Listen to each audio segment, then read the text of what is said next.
Welcome back everyone to a new video. Today I will be showing you how we're going to install a sound system in one of the cars. In this case it's in the four-wheel drive. Reason for doing this is the current sound system, it's got something in it but it sucks. So I thought might as well film a video on, if you're going to be doing this, on how to do it. It's pretty much applicable to every car, it doesn't need to be this model car. As you can see, I've already started just so I could do some test fitting, see some sizes of speakers. But I'll show you the quick rundown of how we're going to go about it today. So before I get started, this is what we've got. So I've picked up a singled in Pioneer head unit because my car can only take a singled in. That's what we've got there. We've got rear speakers 4 inches because as you can see, speakers for this are 4 inch and the fronts are a 6. And I've just got some old second handies that I have laying around that work pretty well for the fronts because it's all on a budget. And we've also got a patch harness. So you'll see when we pull the old head unit out, if you don't want a hardwire, which I've done to all my other cars, you get harnesses, and these are actually so useful because it saves having to cut and connect wires, etc. like that there. So pretty much you'll have your factory car, you'll have a car to ISO harness, it's called, which this already has in it, and then you get an ISO to whatever head unit you're using. So in this case we've got a Pioneer head unit, so Pioneer to ISO harness, and you're good to go. Okay, so the first thing we're going to start off with is installing the new head unit. So pretty much your car probably won't look like this because it's already got an aftermarket head unit in it. But you're going to want to remove your head unit, your factory head unit, your aftermarket head unit, whatever. The only reason I'm getting rid of this is it's literally a Bourne brand. Now, for people that don't know that, that is a shopping center called Aldi, which is a grocery store. This thing sucks. It's like plasticky. When you turn it up, it turns itself down. It distorts sound horribly. Connection sucks. It turns off randomly. It's a piece of shit. The only thing I am going to miss though is for a singled in, it does have a reverse camera, but oh well, that's what eyes are for, I guess. So pretty much you're going to start by removing it, which this one, like, it's literally ripped apart already, and you'll have an inside. Now you'll see here, most cars, if you've got a stock head unit, you'll stop at these plugs. These plugs will be what you unplug from your car. This already has, like I said, an ISO patch harness, which was that harness. It's step 1 here, factory socket to ISO, which you can see is these, but this just plugs straight into this head unit. So we're going to remove all these. Pretty much we're going to make sure your car's off, obviously. I'm going to remove the plugs, the reverse camera, and the aerial. And you have this crappy busted head unit. There's actually nothing even in here. It's held in with like one screw. This is the worst thing I've ever had. I don't even know how much these are. They're probably like $30. Get rid of it, and we'll open up our new one. So when you get a new head unit, you're obviously gonna have a bunch of crap. A manual, which is good to know the settings. You get your head unit, you'll get this. So this here has, if you're gonna hardwire, you don't need the patch harness. You'll have this. This plugs into your head unit. You're gonna have to match up the wires, etc. If you do go with something like this, definitely doable. Your wires in here won't match colors. You're gonna have to look up your factory car manual for what speakers what powers what, and join them accordingly. We ain't gonna need this because we're not using it. We're using that patch harness instead, which is this one. So we'll open this up, take it out, so you can see all these connections. This is the connections you'd be doing if you did one of these to one of them. You'd be doing something similar to this. Once again, yeah, so you'll match it up. Black will go to black, red goes to red. These are very cheap and affordable for what they are, and 100% worth it, to be honest. This saves so much of a headache. These here are your extra wires. If you have like a fancy new car, things like if you go into reverse, it'll turn itself, this one says reverse on it, it'll turn itself down or off, or you know, all those kind of things. This car is too old for that, so you don't need that. and then you open up your head unit, and boom, nice fancy and not a very satisfying peel. Actually, it was pretty good. Hopefully, because this already has a singled in fascia kit in it, you can see like the little metal bracket. Hopefully this slides in, but pretty much you're going to want to attach that, plug it in. Now if you are running an amp and sub, it's a whole different setup.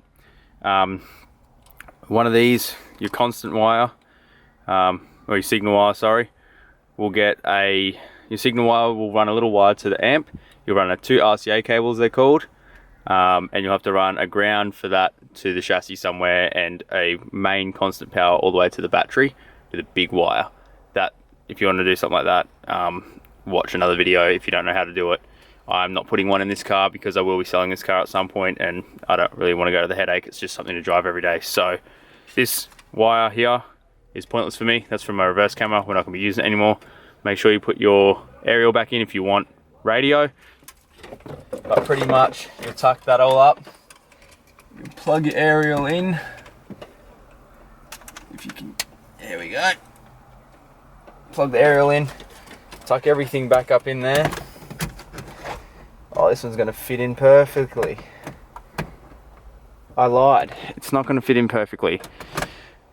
Okay. I have to cut it, but pretty much I'm going to have to take this little crap thing out that they put in, because this one has one wrapped around it, as you can see there now that I'm looking at it. So we'll take this out and I will shove it in. Alright, I ripped that thing out. That was a piece of shit anyway. So anyway, once you've got everything plugged in, you're going to slide it up. You might need a fascia kit. You can look them up on AirPro's website, AERPRO. That's where I got like the adapter kit and that for it. And that's going to be nice, snug fit. Look at that. New head unit installed. So your next step is, before you start ripping speakers and shit apart, grab your keys.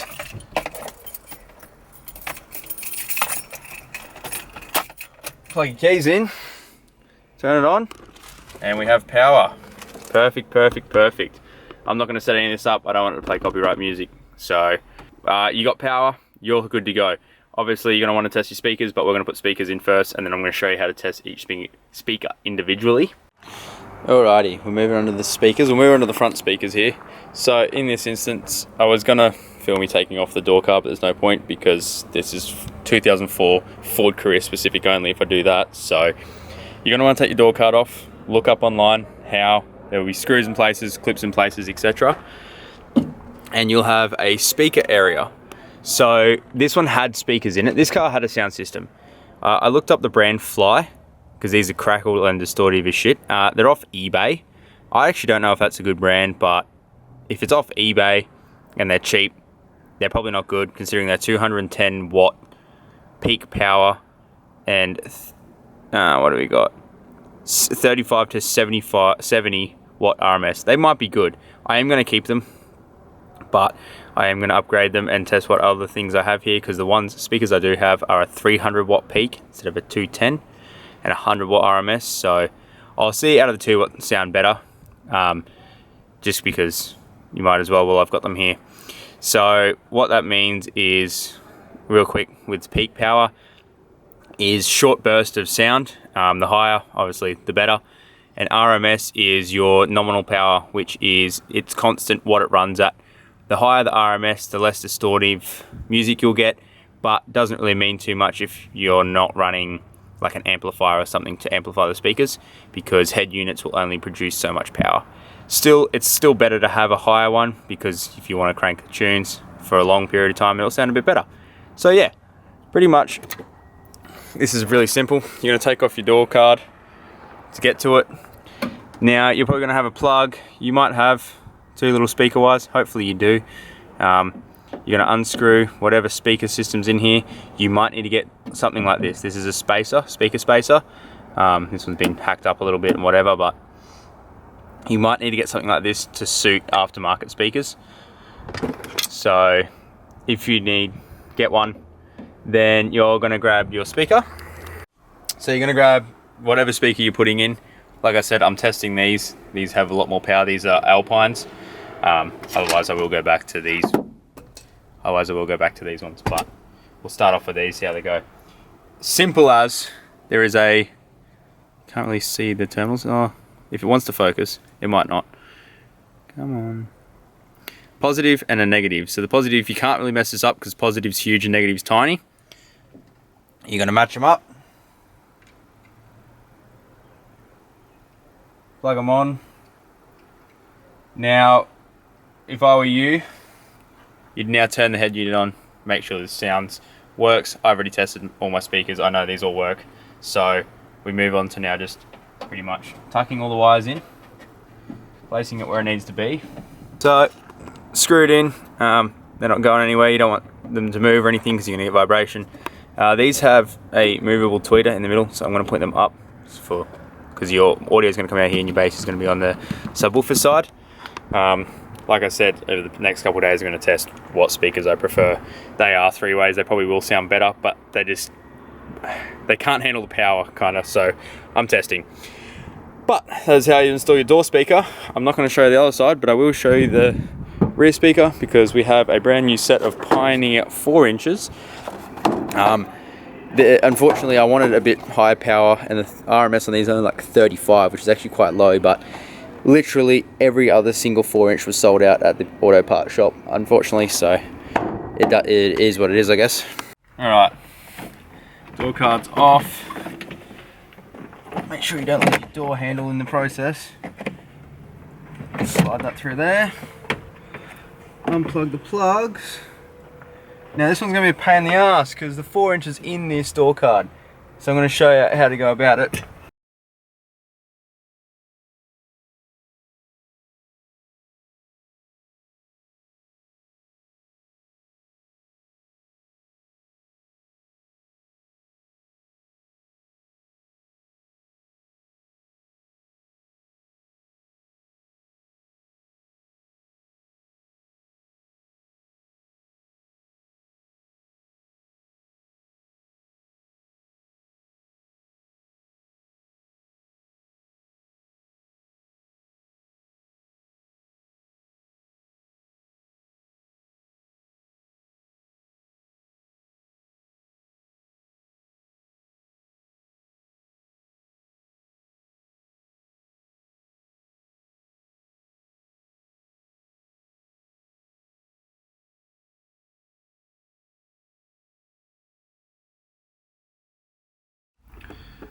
Alright, so that's the end of that. Pretty much we put all the door cards back on, speakers are in, I've tested the head unit, turns on and that. So there's 2 ways of testing to make sure your speakers work. Just start playing music and put your ear up against every speaker. If it sounds good, they're all working. Or you can go in the settings, not all head units have it. You can change the fader and balance, which is side to side, front and back. And you can locate them to each speaker to make sure that they're allocated correctly on your head unit. But all head units are different, so the easiest way is just going around testing every speaker. But that was a pretty quick install of a very simple sound system. Obviously all cars are a bit different. You want to make sure, read up on your car exactly, but that's a rough idea of what you're going to need to do a sound system in your car. So yeah, we've got all door speakers, we've got a new head unit, sounds awesome, they all work well together, and that's what you want. Next upgrade would either be better speakers or an amp and sub, but that's all personal preference, that one. But yeah, anyway, thank you all for watching, and I'll see you all in the next video.